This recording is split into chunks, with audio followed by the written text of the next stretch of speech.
It's Frank the pilot with an emergency landing story.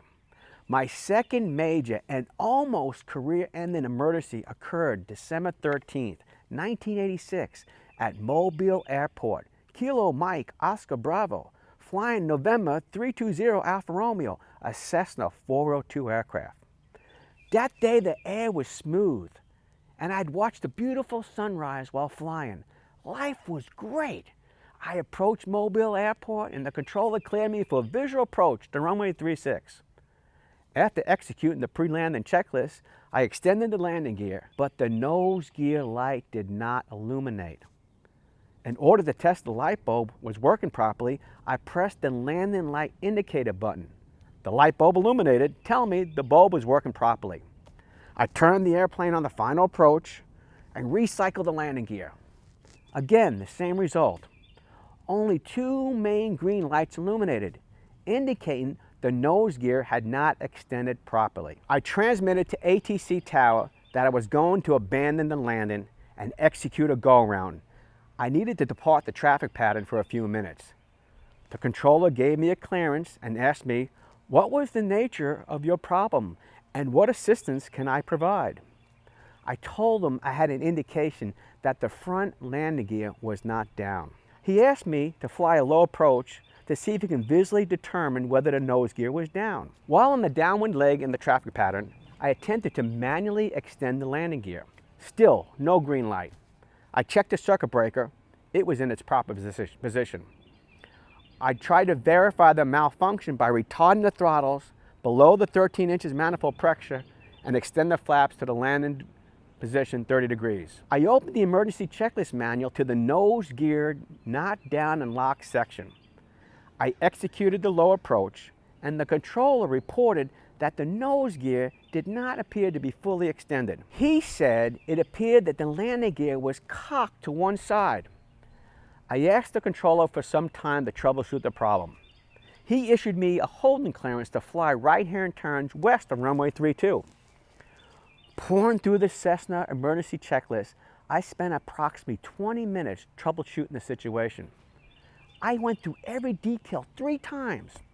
I even used the foot rudder pedals to try to yaw the plane left and right, and the hand yoke to erratically pull the nose up and push it down to get that nose gear to lock into place.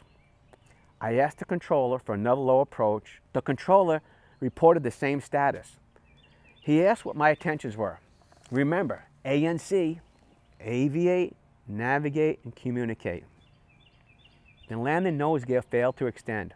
I had to make a pilot in command decision. With my heart sinking and my worry level rising, I declared an emergency and told the controller I would need emergency ground crew assistance. After completing the landing with malfunction nose gear checklist one more time, I requested a landing clearance. I received the clearance to land on the runway of my choice. The winds were 040 degrees at 12 knots. I requested runway 36. I advised the controller that all electrical switches would be turned off after my final radio transmission. After receiving a landing clearance for runway 36, I lined the aircraft up on the final approach.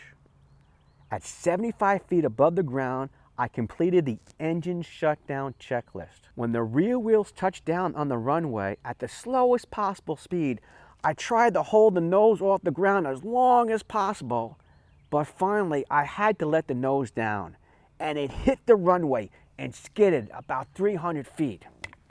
In my peripheral vision, I can see sparks igniting from the propellers, scraping against the asphalt on the runway. In my imaginary vision, I pictured Engine 51 emergency trucks and the plane burning in fiery flames. Upon full stop, I evacuated the plane like a jackrabbit. I got out of there. But there was no fire, so I re-entered the aircraft and removed my belongings.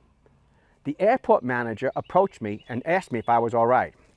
After giving him my name, the aircraft number, and the company's name, I requested a ride over to the Airline flight station. At the Airline flight station, I called Midnight Express part owner Mario Rossetti, my boss, and reported the incident. Mario directed me to call maintenance chief Skip Wallace, Of course I did. Officers from the Mobile police station requested my name, address, phone number, tail number, aircraft owner. They rounded everything. I provided all the information the police requested. Then I phoned the airport manager to ask permission to move the aircraft and to remove its cargo. After receiving permission, I removed the cargo from the aircraft and transferred the cargo to the customer. Mario released me and I went home. Just like Sully Sullenberg landing on the Hudson River. Did I do everything right? The questions were coming in. I could have done this, I could have done that. The next week, Midnight Express asked for copies of my flight logbook. This was a very tense time in my life. For over a week, no one said, good job, bad job. I thought my aviation career was over. The image loomed of me ending up in New York City as a vendor selling pretzels on a corner. About 10 days later, while I was in Midnight Express headquarters in Atlanta, the head mechanic, Skip Wallace, approached me and said, congratulations, you did a great job saving that aircraft from total loss. I was thinking, I did a great job saving me from total loss.